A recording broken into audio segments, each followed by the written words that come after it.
तरह की अपनी जिंदगी अंदर तू इहो जी कतरता कर लैंदा है जिहदे करके तेरे जीवन दे विच भार पैंदा है। ते दूजे श्लोक दे विच गुरु साहिब जी ने यह जिक्र किया है, इन्हां सारियां दा कारण है हौमै।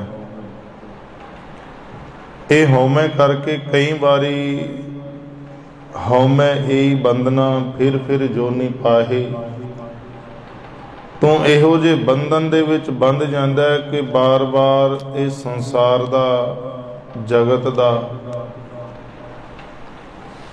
तू गेड़ा लाउंदा है, बार बार जन्म हुंदा है, बार बार इस संसार तो जांदा है, पर अजे तक तू मुगत नहीं होया।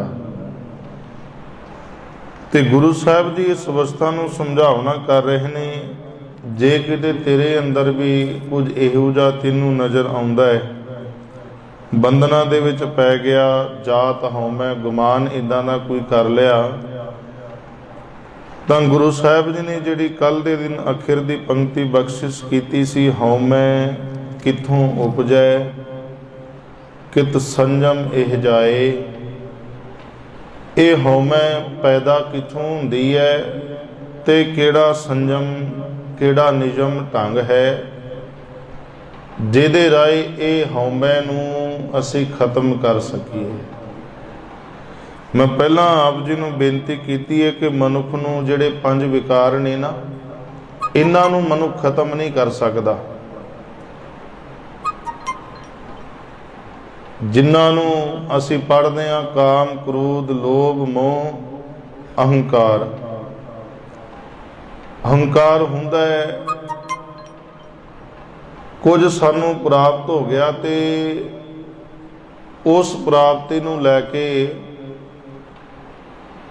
अपने आप नूं उहदे नशे दे विच रखना, हर पल घड़ी भी जिहड़ा मैं कर लिया ये कोई दूजा नहीं कर सकदा।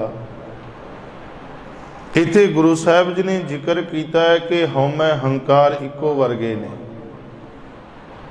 हुण तू अपनी जिंदगी दे विच यतन करके ये समझिए ये कित्थों किवें पैदा होया है ते किवें इस हौमै हंकार नूं अपनी जिंदगी अंदर तू इनू वश दे विच कर सकदा है।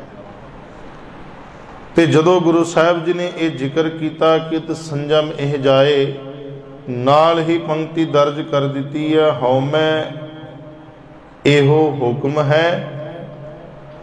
हौमै दा इस ढंग दे नाल तेरी जिंदगी विच जोर चलदा है, पईआ किरत फिराहे कि हौमै दे विच जेड़ी तू कीर्ति करदा है, जेड़ा काम करदा है ना, ओदे करके कई बारी अपने जेड़े तेरे बहुत नज़दीकी होंदे ने उन्हां दी नज़रां दे विच भी तेरा जेड़ा जीवन है वह बड़ा नीवा बन जाता है। किरत फिराहे दा भाव है कर्मां अनुसार तू भटकदा है, कोई तेरी गल नूं सुनन तैयार नहीं हुंदा। उहदा कारण है तू हौमै दे विच बोलदा है, हंकार दे विच बोलदा है, ते जेड़े तेरे अपने ने वो चाहुंदे ने तेरे अंदर गल वो तां करन जे मिठास होवे, पर इत्थे हौमै भरी है। भगतां दा एक शब्द है बड़ा सोहना जिथे वो समझावना करते हैं, जे किते मनुख यतन कर लवे ना अपनी जिंदगी अंदर, मन मेरो गज जिहवा मेरी घाती मप मप काटूं जम की फांसी। भगत नामदेव जी वो समझावना करते हैं कि असी दुनिया की हर एक अवस्था तो सीख सकते हाँ। टेलर जिहड़ा कपड़े बनाउंदा है कहंदे वो तो सिक्ख्या लै लो, हौमे नूं दूर करना है तां हाँ, बाकी बन्ने नूं जदों ना सीखना होवे भावें वो रात दिन जिहो जे मर्जी माहौल दे विच होवे बहाने घड़दा रहिंदा है। बच्चों की तरह असीं बच्चों तो सीखीए। बच्चे जिहड़े ने रोज़ निता प्रति कहंदे ने भी मैं इन्ना काम कर लिया, हुण वेखो कल नूं जे काम देता ना टीचर ने फिर नहीं मैं करना, घर आके दूजे दिन फिर मिल जाता है, वो बेचारा फिर करके लैके जाता है। असीं उन्हां तो सीख लईए। परमात्मा रब जी ये भाग साडे चंगे ने कि सानू परमात्मा जी इस लायक समझते ने, इस जोगा समझते ने कि ये कर लेंदे ने। इसी करके निता प्रति सानू किसी ना किसी माहौल दे विच लिया के गुरु की संगत दे विच बिठा देंदे ने। साडे मन नूं किते ना किते अंदरों हलूणा देंदे ने भी नहीं तू संगत दे विच आ। जिवें एक टीचर सिखाउंदा है ना, ये गुरु का हलूणा ही है। चलो बच्चों ते तां घरदियां भी प्रेशर हुंदा है, पर जिहड़े आप जी जुड़दे हो, आप जी दी तां किसी दा कोई जोर नहीं भी जोर जुलम दे नाल ही तुसीं आउणा है। ये तां प्यार दी खिच है। परमात्मा कहंदा है, आवाज़ दिंदा है, ते वो अंदर दी आवाज़ नूं सुन के आप जी गुरु दी संगत दे विच आउंदे हो। ते इत्थे गुरु साहिब जी ने जो जिक्र कीता है, ये हौमे दे नाल, हौमे दा जदों तेरे ते हुक्म चलदा है ना, हौमे कहंदी है तू उच्चा बोल, हौमे कहंदी है फलाणे दे नाल गलबात नहीं करनी, हौमे कहंदी है ओनू नीवा दिखाना है, हौमे कहंदी है तेरे वर्गा नहीं, कहंदे तू इदां इदां करी जांदा है। हौमे एहो हुक्म है पए किरत फिराए, ते तू उहदे हुक्म दे विच रह के जिहड़ा जिहड़ा कारज करदा है ना, उहदे करके कदी तेरी रब नाल साझ नहीं बनदी। इस करके तू भटकदा है। जिहदी साझ बनदी है इहदा भाव उन्हां ते परमात्मा जी दा तरस है। आप जी आके जुड़दे हो, बाणी पढ़दे हो जां सुणदे हो, अपनी हाज़री इस समा गुरु नूं दिंदे हो, इहदा भाव परमात्मा जी ने तरस कीता है। जिन्हां ते अजे तरस नहीं बनिया वो अजे हुक्म दे विच नहीं है, उन्हां ते हौमे दा हुक्म चल रहा है। हुण गुरु साहिब जी ने पहला जिक्र कीता, कहंदे ये हौमे तेरे ते हुक्म करदी है, ਇਹਦੇ ਵਿੱਚ ਜਿਹੜਾ ਤੂੰ ਕਾਰਜ ਕਰਦਾ ਉਹਦੇ ਕਰਕੇ ਭਟਕ ਜਾਂਦਾ, ਫਿਰਦਾ ਰਹਿੰਦਾ ਹੈ। ਹਉਮੈ ਦੀਰਘ ਰੋਗ ਹੈ। ਇਹ ਹਉਮੈ ਇੱਕ ਵੱਡਾ ਰੋਗ ਹੈ। ਦੀਰਘ ਦਾ ਭਾਵ ਹੁੰਦਾ ਹੈ ਵੱਡਾ। ਇਹ ਵੀ ਸਲੋਕ ਆਪ ਜੀ ਨੇ ਸਰਵਣ ਕੀਤਾ ਹੈ। ਸਿਮਲ ਰੁਕ ਸਰਾਇਰਾ ਅਤ ਦੀਰਘ ਅਤ ਮੁਝ। ਦੀਰਘ ਦਾ ਭਾਵ ਬਹੁਤ ਵੱਡਾ। ਤੇ ਇੱਥੇ ਮਾਲਕ ਜੀ ਨੇ ਜ਼ਿਕਰ ਕੀਤਾ ਹਉਮੈ ਦੀਰਘ ਰੋਗ ਹੈ। हौमे जिहड़ी है एक एडा वड्डा रोग है, जिसनों गुरबाणी अंदर कहा गया कि दारू भी इस माहे, जे तू सिर्फ इनू खत्म करने का यतन करेगा ना तो इन्हें मुकना नहीं। मैं जिहड़े नाल शब्द सांझ पा रहा सी नामदेव जी का, जे उन्होंने जिक्र किया ना, कहते उदाहरण लै लवो। जे आप सानू गल किते कोई समझ ना आवे, उदाहरण लै लईए। जिवें एक टेलर कपड़े सिउण वाला मिण मिण के कपड़िਆਂ ਨੂੰ ਜਿਹੜੇ ਸਿੱਧੇ ਹੁੰਦੇ ਨੇ ਉਹਨਾਂ ਨੂੰ ਕੱਟ ਵੜ ਕੇ ਸਰੀਰ ਦੇ ਵਿੱਚ ਪਾਉਣ ਵਾਲਾ ਬਣਾ ਲੈਂਦਾ ਹੈ। ਜਿੱਦਾਂ ਦਾ ਕੋਈ ਨਾਪ ਦੇ ਕੇ ਜਾਂਦਾ ਹੈ ਨਾ, ਉਦਾਂ ਦਾ ਉਹਨਾਂ ਨੂੰ ਤਿਆਰ ਕਰਕੇ ਦੇ ਦਿੰਦਾ ਹੈ, ਕਿਉਂਕਿ ਉਹਦਾ ਜਿਹੜਾ ਧਿਆਨ ਹੈ ਉਹ ਪੂਰਾ ਉਹਦੇ ਵਿੱਚ ਹੁੰਦਾ ਹੈ, ਆਪਣੇ ਕੰਮ ਦੇ ਵਿੱਚ। ਉਹਨਾਂ ਨੇ ਕਿਹਾ ਤੂੰ ਆਪਣੇ ਮਨ ਦੇ ਅੰਦਰ ਵਿਚਾਰ ਕਰ ਤੇ ਆਪਣੇ ਮਨ ਨੂੰ ਗੱਜ ਬਣਾ ਲੈ। ਮਨ ਮੇਰੋ ਗੱਜ ਜਿਹਦੇ ਨਾਲ ਨਾਪ ਲਿਆ ਜਾਂਦਾ ਹੈ, ਮਿਣਦੇ ਨੇ ਉਹ। ਅੱਜ ਉਹਨੂੰ ਮੀਟਰ ਕਹਿ ਦਿੰਦੇ ਆ, ਪਹਿਲਾਂ ਗੱਜ ਕਿਹਾ ਕਰਦੇ ਸੀ। ਗੱਜ ਤੇ ਮੀਟਰ ਦੇ ਵਿੱਚ ਥੋੜਾ ਜਿਹਾ ਫਰਕ ਹੁੰਦਾ ਹੈ। ਹੁੰਦਾ ਉੱਦਾਂ ਹੀ ਉਹ ਉਹੀ ਕੰਮ ਕਰਦਾ ਹੈ। ਤੇ ਭਗਤ ਜੀ ਨੇ ਕਿਹਾ, ਕਹਿੰਦੇ ਆਪਣੇ ਮਨ ਨੂੰ ਪਰਮਾਤਮਾ ਰੱਬ ਜੀ ਦੇ ਨਾਮ ਨੂੰ ਮਿਣਨ ਵਾਲਾ ਗੱਜ ਬਣਾ, ਤੂੰ ਇਕਾਗਰਤਾ ਦੇ ਵਿੱਚ ਲਿਆ ਕੇ ਟਿਕਾ ਲੈ। ਉਹਦੇ ਕਰਕੇ ਕਦੇ ਤੇਰਾ ਨਾਪ ਗਲਤ ਨਾ ਹੋਵੇ। तू रोज निता प्रति निजम बद ले भी मैं इन्ना इन्ना टाइम गुरु की संगत करनी है जां बाणी पढ़नी है। मन मेरो गज जिहवा मेरी घाती। घाती कहते ने कैंची नूं, ते अपनी जीवा नूं वो कैंची की तरह लै जिहड़ा मिण के पूरा ही कटदी है। हुण तू भी अपने एक कैंची रसना दे राही परमात्मा दे नाम नूं जप ते निता प्रति जे बहुता ना होवे ते जिवें भगत कबीर जी ने कहा, कबीर एक घरी आदि हूँ ते आद। जिवें तेनों समा मिलदा है पर करना जरूर है। मप मप काटूं जम की फांसी। जे तू आप निता प्रति रोज अभ्यास पक्का कर लवेगा ते उन्होंने कहा ये जिहड़े विकारां दे जम ने, हौमे एक विकार दा जम है, कहंदे इनू तू कट सकदा है।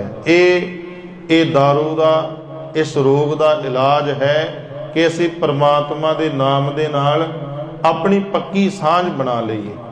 कदे परमात्मा के नाम तो साडा जीवन दूर ना जावे। ये ढंग है। अज ये दो पंक्तियां जो गुरु साहिब जी ने बख्शिश की, अपने मन नूं गज बना लिए मन मेरो गज, जेवा मेरी घाती मप मप काटूं। जम की फांसी निता प्रति आवाज़ आनी है भी जपना सी तू जपिया नहीं। जे अंदर की गल बन गई तो गुरु साहब जी ने कहा ये दीर्घ रोग का ये इलाज है। इस तो अलावा गुरु साहब जी समझावना कर रहे ने, किरपा करे जे आपनी तां गुर का शब्द कमाहे। जे अकाल रब परमात्मा वाहिगुरु जी की किरपा रहमत हो जाए तां तू गुरु के शब्द के राही ये विकारां दे जम नूं कट सकदा है। हौमै जिहड़ा वड्डा रोग है ये हौमै नूं तू कट सकदा है, इहदे बंधन तो आज़ाद हो सकदा है। ते जे परमात्मा दे उस्ताद दे गुरु दे राही जिहड़े शब्द मिलदे ने उन्हां दी कमाई ना कीती ते फिर बड़ा मुश्किल है। फिर ये जिंदगी पूरी कईयां दी अंजाई गुजर जाती है और कईयां नूं परमात्मा अंतले समय तक अपने चरणों दे विच रखदा है।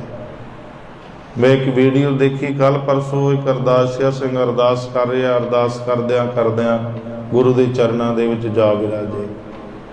एक झाड़ू मारदे मारदे गुरु के दरबार अंदर एक सिंह मत्था टेकते ने, वो मत्था टेकते उत्थे ही कि किन्ना भाग्य वाला नूं किते परमात्मा जी की किरपा हुंदी है।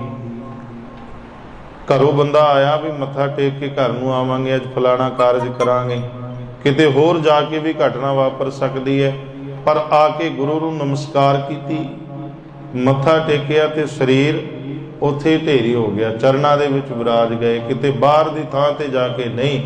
इत्थे मालिक जी कहने ने असी जदों शुभ कर्म करते हैं, चंगे कर्म करते हैं ना, उन्हां दा नहीं पता सानू किहो जा लाहा किस ढंग दे नाल मिलना है, पर मिलदा जरूर है। असी कर्म चंगे करिए तो उहदे फल भी चंगे मिलते हैं, कर्म माड़ा करते हैं फल भी माड़े मिलते हैं।